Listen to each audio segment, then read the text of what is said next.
तयार नाही. जे निकाल मला दिसत आहेत त्यानुसार माझ्या तोंडातून एकच शब्द बाहेर पडला आमच्या, कुछ गडबड आहे. एकनाथ शिंदे यांना 56 जागा कोणत्या भरोशावर मिळत आहेत? अजित पवारांना 40च्या वर जागा मिळत आहेत. आणि असं काय देवेंद्र फडणवीस, मोदी आणि शहानी दिवे लावले इथे की त्यांना 120च्या वर जागा मिळत आहेत? महाराष्ट्रातलं वातावरण आणि महाराष्ट्राचा कल ज्या पद्धतीनं होता, आम्ही फिरलोय, आम्ही ग्राउंडला होतो, जमिनीवर होतो. हा निकाल लोकशाहीचा कौल मानण्याची जी प्रथा परंपरा यापूर्वी आम्ही पाळलेली आहे, की लोकशाहीचा हा कौल आहे, आम्ही मानतो. पण हा कौल कसा मानावा हा या राज्याच्या जनतेलाही प्रश्न पडला असेल. शरद पवार साहेबांनी या महाराष्ट्रात तुफान उभं केलं होतं, बरं का. तुम्ही त्यांना 10 जागाही द्यायला तयार नाही. ते असं शक्य आहे का या महाराष्ट्रामध्ये? ही काय गडबड आहे हे आता सगळ्यांना कळेल. पण आम्ही हा निकाल जरी आला असला, हा निकाल जनतेचा कौल आहे असं मानायला आम्ही तयार नाही. जनतेचा कौल हा नव्हता. 100% मी सांगतो, जय पराजय हे होत असतात निवडणुकीमध्ये. जय पराजय, हार जीत लोकशाहीमध्ये हे होत असतं आणि त्याच्याविषयी आम्हाला काही म्हणायचं नाही. पण जे निकाल लावून घेतलेले आहेत, त्या लावून घेतलेल्या निकालावर माझ्यासारख्या लोकशाही मानणाऱ्या माणसाचाही विश्वास असू शकत नाही. राऊत साहेब, पण जे निकाल आहेत पूर्णपणे दिसतंय की लाडकी बहीण या योजने, मला असं वाटत नाही का महाराष्ट्रामध्ये लाडके भाऊ, लाडके आजोबा, लाडके काका, लाडके मामा, लाडके दादा नाही आहेत का? आहेत ना.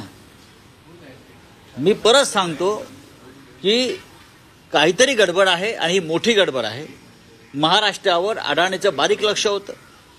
विशेषतः काल अडाणीचा अटक वॉरंट निघाल्यानंतर अशा प्रकारचे निकाल येतील का अशी आमच्या मनात शंका होती. गौतम अडाणीला अमेरिकेतून काल जे अटक वॉरंट निघालं, त्यांच्यावर जे भ्रष्टाचाराचे आरोप झाले, ते अप्रत्यक्षपणे भ्रष्टाचाराचे आरोप हे भारतीय जनता पक्षावरच होते, शिंद्यांवर होते. कारण या निवडणुकीमध्ये सगळ्यात जास्त पैशाचा वापर आणि ताकद ही अडाणींनी लावली. आणि आता या निकालावरती गौतम अडाणीचा प्रभाव आहे का? कारण अडाणी, मोदी आणि फडणवीस, शिंदे वेगळे नाहीत. पण राऊतसाहेब, तुम्ही म्हणते की काहीतरी गडबड आहे, तर नेमकं तुम्हाला काय म्हणायचं आहे? मी पाहू ना आता ईव्हीएम मध्ये गडबड आहे की या संदर्भात पैशाचा वापर झालेला आहे याच्याविषयी माझ्या मनात काही शंका नाही. तुम्हालाही माहिती आहे पैशाचा किती मोठ्या प्रमाणात वापर झाला. एकनाथ शिंदेचे सर्व आमदार कसे काय निवडून येऊ शकतात? अजित पवारांचे, ज्यांच्या गद्दारी विरुद्ध महाराष्ट्रात रोष आहे, ज्यांच्या बेईमानी विरुद्ध महाराष्ट्रात प्रचंड रोष आहे, शरद पवारांच्या सभांना, त्यांच्या प्रचाराला तुफान प्रतिसाद मिळाला, ते वादळ तुम्हाला दिसत नाही. पण आज जागा जिंकल्यावरती युतीचं वादळ म्हणताय. तुम्ही स्वतःला प्रश्न विचारा. मीडिया हा एक लोकशाहीचा महत्त्वाचा स्तंभ आहे. त्यांनी हा प्रश्न स्वतःला विचारावा, गडबड आहे की नाही. पण राऊतसाहेब, तुम्ही लोकसभा निवडणुकांचे निकाल मानले तर मग आम्ही लोकसभेचे निकालही मानले नाहीत. सॉरी, लोकसभेच्या निकालातही गडबड झाली असं आम्ही मानतो. नाही तर नरेंद्र मोदींचा पराभव नक्की झालेला होता. नाही, पण महाराष्ट्रात जे निकाल लागले तेही आम्ही, आमच्या अनेक जागा ह्या लोकांनी चोरल्या, हे आम्ही वारंवार म्हणालो. तुम्ही माझ्या तोंडी काय घालू नका. आम्ही अत्यंत संघर्ष करून विजय मिळवला. ह्या वेळेला खूप मोठं कारस्थान या निकालामागे मला दिसत आहे आणि 100% हा निकाल लावून घेतलेला निकाल आहे, जनतेने दिलेला कौल नाही. पुढे काय पाहू ना आता, अजून थोडा वेळ आहे आम्हाला. आमच्या महाविकास आघाडीला तुम्ही 75 जागाही देत नसाल, एवढा मोठा विरोध महाराष्ट्रात असताना, एवढी मोठी बेईमानी गद्दारी झाली असताना, जर तुम्ही 75 जागा, 100 जागा जर आम्हाला तुम्ही देत नसाल, याचा अर्थ अमित शहा, मोदी आणि अडाणी यांनी हा निकाल ठरवून लावलेला आहे 100%. आणि शेवटच्या 3 दिवसामध्ये मोदी आणि शहा या राज्यातून गायब झाले. गौतम अडाणी यांचा जो निकाल अमेरिकेत लागलेला आहे त्याच्यावरचं लक्ष सुद्धा यातून बदललं जावं. महाराष्ट्रात आम्ही जिंकलो, गौतम अडाणी जिंकला महाराष्ट्रामध्ये, हे त्यांना दाखवायचं आहे. तर चंद्रकांतदादा पाटील म्हणतात की आमच्या पक्षांच्या नेत्यांचं मन मोठं आहे, उद्धव ठाकरेंचं आम्ही पक्षात आले स्वागत करू, त्यांना पश्चाताप झाला असेल तर त्यांनी परत यावं. काही गरज नाही तुमचं मन मोठं असण्याचं, बरं का. तुमचं कारस्थान मोठं आहे, तुमचं मन हेच तुमचं कपट आहे. नाही, पण राऊत साहेब, हे जे निकाल आहेत असं दिसतं आहे की महाविकास आघाडीला किमान विरोधी पक्ष नेतेपद तरी हे विधानसभेत मिळेल. जसं काँग्रेसच्या बाबतीमध्ये लोकसभेत 2 वेळेला घडवलं ठरवून, त्याच पद्धतीनं या महाराष्ट्राच्या विधानसभेमध्ये हा निकाल लावून घेतलेला आहे. महाराष्ट्र जो विकायला काढलेला आहे त्याला आम्ही विरोध करत होतो. मुंबई विकायला काढलेली आहे त्याला आम्ही विरोध करत होतो. आणि हा विरोध आमचा मोडून काढण्यासाठी या पद्धतीनं निकाल लावून घेतले. नपेक्षा असे निकाल या महाराष्ट्रात कधीच लागणं शक्य नाही, लागूच शकत नाहीत. राऊत साहेब, विक्रोळी विधानसभेमधून सुनील राऊत आता आघाडीवर आहे. बरं. तुम्ही त्याच्याबद्दल काय म्हणाल? नाही बघा, असं आहे की काही ठिकाणी त्यांना सुनील राऊत असतील, परळ असेल, दादर असेल, इकडे काय गडबड केली तर 100% लोकांना त्रास होईल हे पचवणं. सुनील राऊत यांचा पराभव करणं सोपं नव्हतं, त्यांनी प्रयत्न केले, त्याच्यामुळे त्यांना इथे काय करता आलं नाही. अशा काही जागा त्यांनी सोडलेल्या आहेत. म्हणजे महाविकास आघाडी गाफील राहिली का? आम्ही अजिबात गाफील राहिलो नाही. गाफील कशा करता राहायचं? जनतेचा कौल हा नाही, हे मी एवढंच सांगतो. हा जनतेचा कौल नाही, हा अडाणी आणि त्याच्या टोळीनं लावून घेतलेला कौल आहे. पण राऊत साहेब, महाविकास आघाडीचा जेवढा नंबर किंवा जी संख्या दिसते, एकूण संख्या, त्यापेक्षा शिंदेची जागा शक्यच नाही. एकनाथ शिंदेना कोणत्याही परिस्थितीत 20च्या वर जागा मिळणार नाही, हे सगळ्यांचं अनुमान होतं. हे भारतीय जनता पक्षाचं अनुमान होतं सुरुवातीला. त्यानंतर आम्ही आमच्याकडे असं ग्राउंड रिपोर्ट होता की भारतीय जनता पक्ष हा 65 ते 70 जागांवर जिंकेल. कदाचित तो मोठा पक्ष राहील, पण अजूनही तुम्हाला अशी आशा वाटते का की नाही, त्यांनी आता यंत्रणाच ताब्यात घेतली असेल. त्यांनी अनेक गोष्टींचा आता हळूहळू उलगडा होईल. पण कोणत्याही परिस्थितीमध्ये अशा प्रकारचा निकाल लागणं शक्य नव्हतं. हा जनतेचा कौल आहे, हा मराठी जनतेचा कौल आहे. हे माझ्यासारखा माणूस हे कदापि मानणार नाही. मराठी जनतेचा, शेतकऱ्यांचा, कष्टकऱ्यांचा हा कौल नाही. सर, हिंदी में जानना चाहेंगे, चुनाव के नतीजों की गिनती शुरू हो गई है, फैसले जिस तरीके से सामने आ रहे हैं, महायुति जो है 121, बीजेपी की 121. बात ऐसी है भाई, जो नतीजे सामने आए उसके ऊपर मैं विश्वास रखने को तैयार नहीं.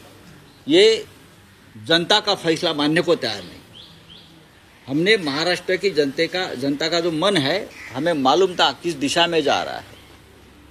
लेकिन 2 दिन पहले गौतम अडानी के खिलाफ एक वारंट निकला, अरेस्ट वारंट. बहुत बड़ा भ्रष्टाचार का आरोप हो गया, ब्राइब का केस है, रिश्वत का केस है 2000 करोड़ का. उसमें भारतीय जनता पार्टी की पूरी पोल खोल गई. गौतम अडानी, बीजेपी, मोदी जी, शाह जी और फडणवीस, शिंदे, ये एक है. और उसका ऊपर से ध्यान हटाने के लिए ये पूरा एक कपट कारस्तान हो गया है. और उसकी तैयारी पहले से चल रही थी. हमने ये महाराष्ट्र जो गौतम अडानी के जेब में जा रहा है, मुंबई जेब में जा रहे हैं, हमने विरोध किया. ये अडानी राष्ट्र नहीं होने देंगे.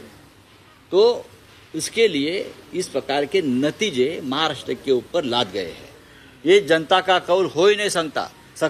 महाराष्ट्र की जनता का मन हमें मालूम है, ये हो ही नहीं सकता है. राउत साहब, दिख रहा है कि लाडली बहन जो सरकार, अरे लाडली भाई, यहाँ लाडले भाई है, लाडले नाना जी है, लाडले दादाजी है, सब कुछ लाडले है ना यहाँ. हमको मालूम है क्या है ये. ये निर्णय जो आया है, ये नतीजा आया है, ये जनता का निर्णय नहीं है, मैं इतना ही कहूँगा.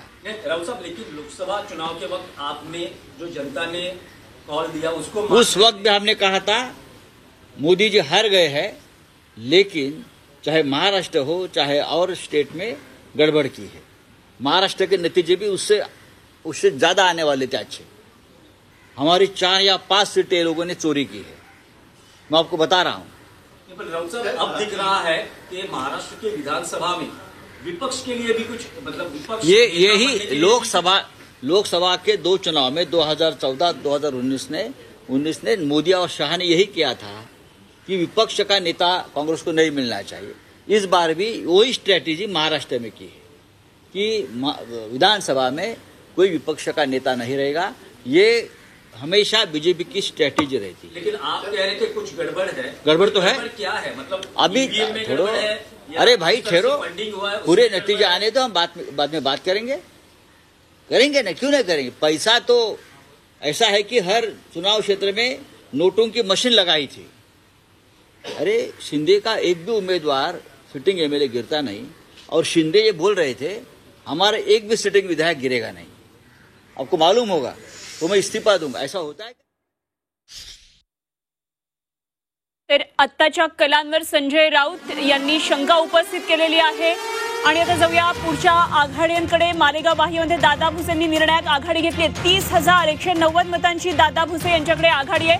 मालेगाव बाह्यमध्ये दादा भुसेंनी ही निर्णायक आघाडी घेतलेली आहे। 30,000चा लीड सध्या दादा भुसेंकडे आहे। मोठा लीड दादा भुसेंकडे सध्या दिसतोय।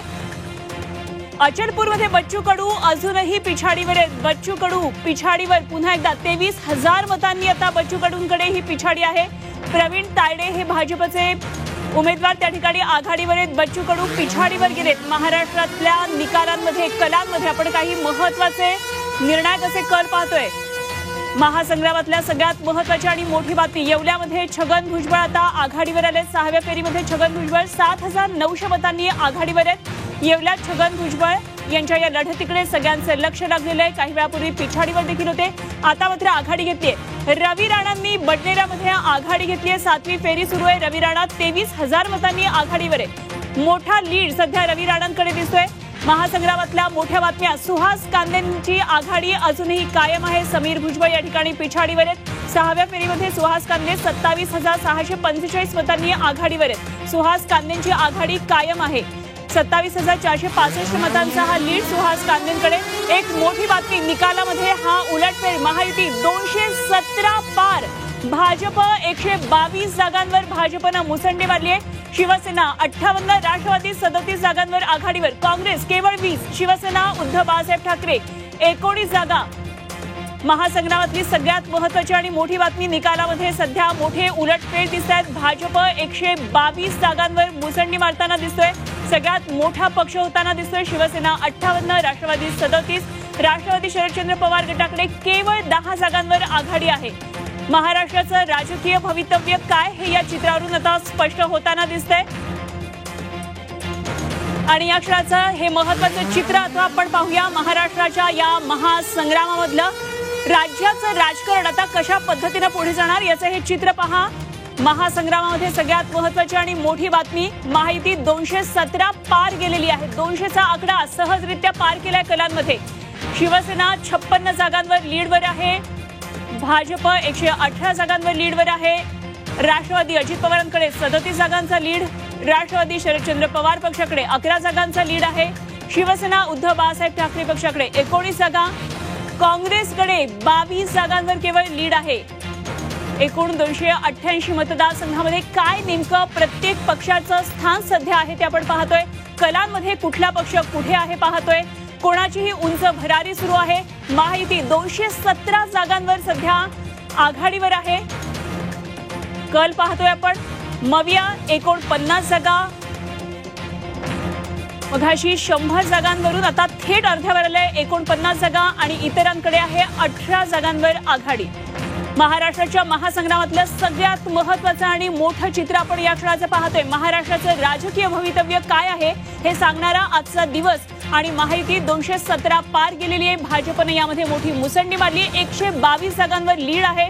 शिवसेना 58 जागांवर आघाडीवर आहे। राष्ट्रवादी 37 जागा, काँग्रेस 20 जागांवर, शिवसेना उद्धव बाळासाहेब ठाकरे 19। महाराष्ट्राच्या महासंग्रामातलं मोठं अपडेट आता आपण पाहणार आहोत। सगळ्यात मोठी बातमी, पालघरमध्ये राजेंद्र गावित सध्या आघाडीवर। तिसऱ्या फेरीत प्रताप सरनाईक आघाडीवर। काही मोठ्या बातम्या आपण पाहतोय। सरनाईक 21,760 मतांनी आघाडीवर आहेत। तिसऱ्या फेरीनंतर सरनाईकांची ही निर्णायक आघाडी दिसतेय।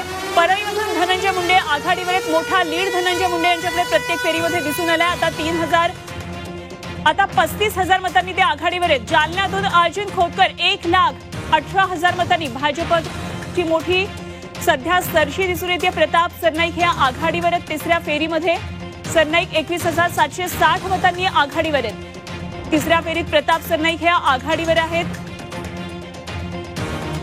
महाराष्ट्राच्या महासंग्रामातल्या सगळ्यात मोठ्या लढती गिरीश महाजन आघाडीवर आहेत. जामनेरमधून गिरीश महाजन हे सध्या निवडणुकीच्या रिंगणामध्ये 7वी फेरी सुरू आहे. जामनेरमध्ये गिरीश महाजनांकडे एक मोठी आघाडी दिसून येते. एकंदरीतच भाजप सरशी करताना दिसतोय. 9,182 मतांची आघाडी दिसतेय. अर्जुन खोतकर यांच्या संदर्भातली मोठी अपडेट. त्याचप्रमाणे परळीतून धनंजय मुंडे सध्या आघाडीवर आहेत. 35,000 मतांनी धनंजय मुंडे हे आघाडीवर आहेत. तर अर्जुन खोतकर 1,00,000 मतांनी. मोठ्या अपडेट घडामोडी आपण पाहतोय या क्षणाच्या आणि हे सगळ्यात महत्वाचं चित्र. शिवसेना शिंदे 58 जागांवर आघाडीवर, भाजप 122 जागांवर आघाडीवर आहे. महाविकास आघाडीचं चित्र पहा. काँग्रेस 20, शिवसेना 19 आणि राष्ट्रवादी 10 जागांवर केवळ आघाडीवर आहे. शरदचंद्र पवार पक्ष. महाराष्ट्रातल्या राजकीय पटलावरची सगळ्यात महत्वाची आणि मोठी बातमी आपण पाहतोय. महाडमध्ये शिवसेनेचे भरत गोगावले आघाडीवर आहेत. 12,000 मतांनी ते आघाडीवर आहेत. मोठा लीड सध्या महायुतीच्या सर्वच नेत्यांकडे दिसतोय. इस्लामपूरमध्ये जयंत पाटील आघाडीवर दिसतात. जयंत पाटील 10,291 मतांनी सध्या लीडवर आहेत. इस्लामपूरमध्ये जयंत पाटील आघाडीवर आहेत. जयंत पाटील यांच्या लढतीकडे सगळ्यांचं लक्ष आहे. दरेकर सध्या बोलतात. थेट जाऊया.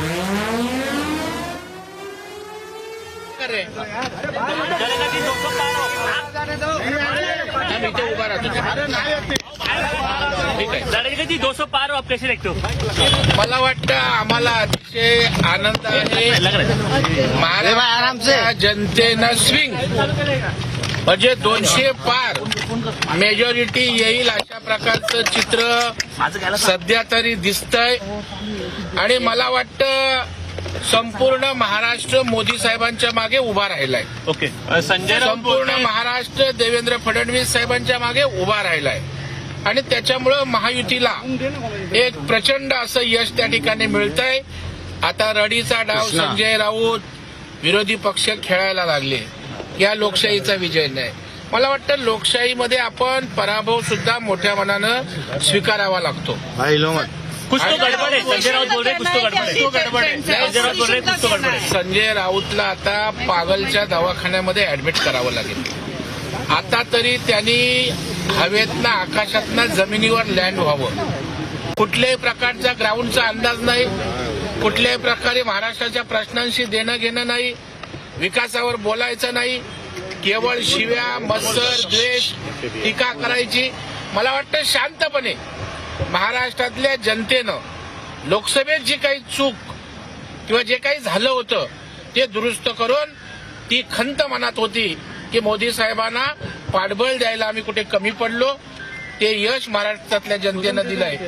ज्या काही महायुती सरकारनं 2 वर्षामध्ये एक आमाप अशा प्रकारचं गरिबाच्या कल्याणासाठी काम केलं, विकास केला. त्यामुळे केवळ शिव्या घालणाऱ्या लोकांच्या मागे महाराष्ट्रातली जनता राहिली नाही. हिंदी में बोलिए. संजय राउत बोल रहे कुछ तो गड़बड़ है. नहीं, संजय राउत अभी तो उनका विमान जमीन पे लैंड करने की आवश्यकता है. केवल गाली गलौज करके विजय हासिल नहीं होता है. ग्राउंड रियलिटी समझना चाहिए. महाराष्ट्र की जनता ने विकास के बाजू में मतदान किया. जो धर्मयुद्ध देवेंद्र फडणवीस साहब ने पुकारा था उसके लिए बड़े पैमाने पे हम सब एक हैचा नारा त्या ठिकाणी जनतेनं मान्य केला. आणि मला वाटतं केंद्रात भाजप सरकार, एनडीए सरकार और केंद्र में भारतीय जनता पार्टी का सरकार और राज्य में सरकार आएगा तो महाराष्ट्र और विकास के रास्ते पर तेजी से जाएगा. इसलिए जनता जनार्दन ने भारी कौल देने का निश्चय किया. आपने 200 क्रॉस किया है. महायुति ने 200 क्रॉस किया है. कैसे देखते हो इसको? बड़ा मुझे लगता है हम लोग कौन से शब्द में महाराष्ट्र के मतदारों का अभी आभार मानेंगे समझ में नहीं आ रहा है. क्योंकि हमें भी विजय की तो खातरी थी, लेकिन इतना ग्रैंड आशीर्वाद महाराष्ट्र की जनता देगी. मैं तो बोलता हूँ, और मेरी लाडली बहना है उनको मैं सैल्यूट करता हूँ, उनकी मैं नतमस्तक होता हूँ। यह विजय में उनका बड़ा रोल है। कौन सी असली नस्ली इसका जवाब लोगों ने दिया है, शिव सैनिकों ने दिया है, और एकनाथ शिंदे साहब के पीछे सब शिव सैनिक और मराठी जनता एक मैं बताना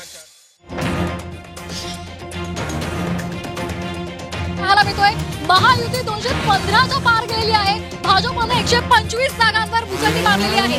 शिवसेना 55, राष्ट्रवादी 35 जागांवर आघाडीवर पाहायला मिळते।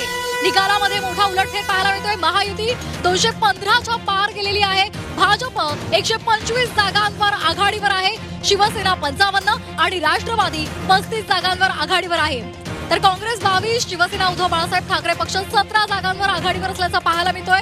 आपण पाहतोय निकालामध्ये मोठा उलटफेर झालेला आहे। सुरुवातीला काटेकी टक्कर होती, चुरशीचा सामना होता। आता अजित पवार बोलते जाऊया ते एक महत्त्वाची बातमी, अजित पवार यांना 27,000ची आघाडी मिळालेली आहे। आताची महत्त्वाची बातमी आपण बारामतीमधून पाहतोय।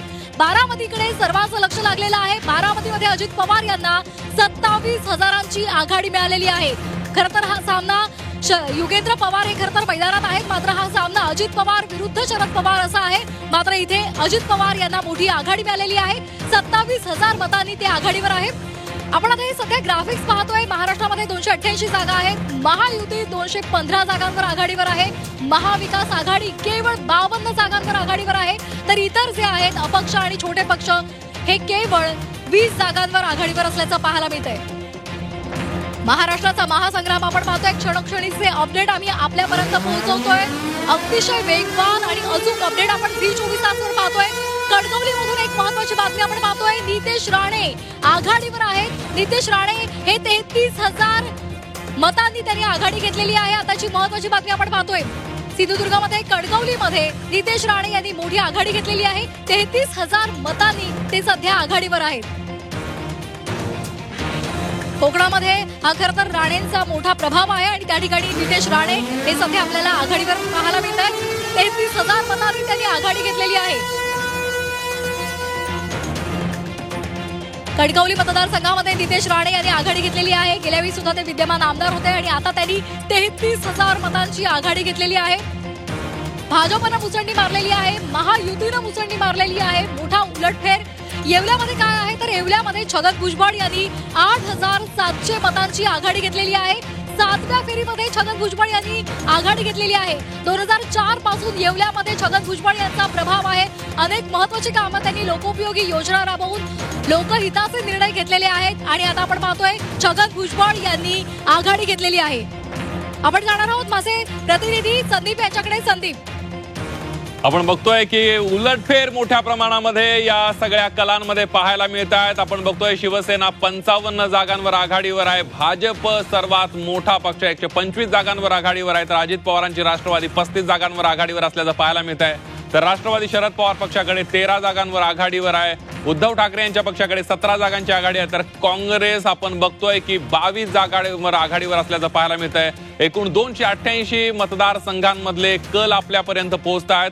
मोठे उलटफेर आपल्याला या सगळ्या कलांमध्ये पाहायला मिळत आहेत। महायुती 215 जागांपर्यंत महायुतीनं मजल मारली आहे, तर महाविकास आघाडी 52 जागांपर्यंत ती पोहोचलेली आहे। वडगाव शेरीमधून सुनील टिंगरे आघाडीवर आहेत। त्यांनी आतापर्यंतच्या फेऱ्यांमध्ये सुनील टिंगरे यांनी आघाडी आपली कायम राखल्याचं पाहायला मिळत आहे। तर दुसरीकडे आपण बघतोय की प्रत्येक मतदारसंघामध्ये काटेकी टक्कर असली तरी काही मतदारसंघांमध्ये आपण बघितलं तर अनेक जे उमेदवार आहेत ते आपली आघाडी कायम राखताना आपल्याला पाहायला मिळत आहेत। दुसरीकडे तासगावमधून संजय काका पाटील हे पिछाडीवर आहेत। रोहित पाटील हे आघाडीवर आहेत। मानखुर्दमध्ये नवाब मलिक पिछाडीवर आहेत। अबू आझमी 2000 मतांनी आघाडीवर आहेत। अबू आझमींची जी आघाडी आहे ते कायम राखताना पाहायला मिळतात, मात्र केवळ 2000 मतांची आघाडी आपल्याला पाहायला मिळते। त्यामुळे याही मतदारसंघामध्ये काहीची काटेकी टक्कर आपल्याला पाहायला मिळते। थोडीशी चुरशीची ही लढत आपल्याला पाहायला मिळते। मानखुर्द शिवाजीनगरमध्ये, मुलुंडमध्ये सुद्धा मिहीर कोटेच्या आघाडीवर असल्याचं पाहायला मिळत आहे। मिहीर कोटेच्यांना तब्बल 30,515 मतांची आघाडी त्यांना मिळालेली आहे। त्यामुळे त्यामुळे मिहीर कोठेच्या सुद्धा एक मोठी आघाडी घेताना आपल्याला पाहायला मिळत आहेत। मुलुंडमधले ते विद्यमान आमदार आहेत। भाजपचा मुख्यमंत्री पदावर भाजपनं दावा केला। आताच्या घडीची एक सगळ्यात मोठी बातमी, देवेंद्र फडणवीस मुख्यमंत्री होतील अशा प्रकारचा दावा भाजपच्या नेत्यांनी केलेला आहे। कारण भाजपकडे आता सर्वात अधिक जागा आहेत, तब्बल 125 जागांवर भाजपनं मुसंडी मारलेली आहे। त्यामुळे भाजपनं मुख्यमंत्री पदावर दावा केलेला आहे। भाजपचे नेते प्रवीण दरेकर यांनी हा दावा केला आहे। देवेंद्र फडणवीस मुख्यमंत्री होतील अशा प्रकारचं वक्तव्य प्रवीण दरेकर यांनी केलेलं आहे। त्यामुळे आता मुख्यमंत्री पदाचा चेहरा कोण असणार याची चर्चा आता सुरू झालेली आहे। प्रवीण दरेकर यांनी दावा केला। या अगोदर सुद्धा भाजपचे अनेक नेते म्हणत होते की देवेंद्र फडणवीस हे मुख्यमंत्री व्हावेत आणि तसा दावा आता प्रवीण दरेकरांनी केलेला। त्यामुळे महायुतीचा मुख्यमंत्री होणार असं महायुतीचे नेते अगोदर सांगत होते, मात्र कोण होणार याबद्दल चर्चा नव्हती। मात्र आता प्रवीण दरेकर यांनी मुख्यमंत्री पदावर दावा केलेला आणि सांगितलेला आहे की भाजपचे देवेंद्र फडणवीस हे मुख्यमंत्री होतील अशा प्रकारचं वक्तव्य आणि दावा प्रवीण दरेकर यांनी केलेला आहे। अर्थात भारतीय जनता पक्ष म्हणून पुढे येतोय। आमचा मुख्यमंत्री महायुतीचा होईल, वादविवाद नसतील एवढं स्पष्ट आहे। आणि भारतीय जनता पार्टी मोठा पक्ष पुढे आल्यानं स्वाभाविकपणे भाजपचा त्या ठिकाणी मुख्यमंत्री होणार असेल तर आमचे देवेंद्र फडणवीस साहेबच या राज्याचे मुख्यमंत्री होतील असं वाटतंय। प्रवीण दरेकर यांची ही प्रतिक्रिया आपण बघितली, खूप मोठी प्रतिक्रिया प्रवीण दरेकरांची आहे। या अगोदर सुद्धा प्रचाराच्या दरम्यान प्रवीण दरेकरांनी असं वक्तव्य अनेक वेळा केलं होतं, मात्र